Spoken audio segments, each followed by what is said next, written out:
إله إلا الله. حضرت امام علی بن ابی طالب کا ایک بڑا خوبصورت ارشاد ہے کہ ربا عالم قد قتلہ جہل. کتنے عالم ہیں کہ ان کی جہالت نے انہیں قتل کر دیا اور ان کے علم نے انہیں کوئی فائدہ نہیں دیا.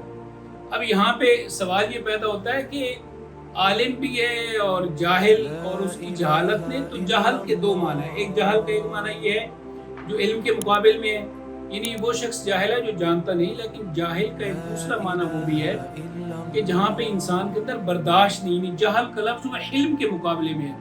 ابو جہل کو ابو جہل کیوں کہتے تھے؟ اس لیے کہتے تھے کہ وہ اسلام کو برداشت نہیں کرتا تھا. اور ابو کا مطلب باپ بھی ہوتا ہے، والا بھی ہوتا ہے، یعنی جہالت والا، یعنی جس کے اندر برداشت نہیں ہے.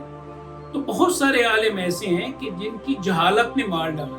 تو مطلب کیا ہے کہ کئی علماء ایسے ہیں جن کے اندر برداشت نہیں، وہ کئی حقیقتوں کو نہیں برداشت کرتے. وہ بحث مباحثہ میں بہت ہائپر ہو جاتے ہیں اور وہ فتوے لگانے لگتے ہیں، کسی پر کفر کا فتویٰ، کسی پر گستاخی کا فتویٰ.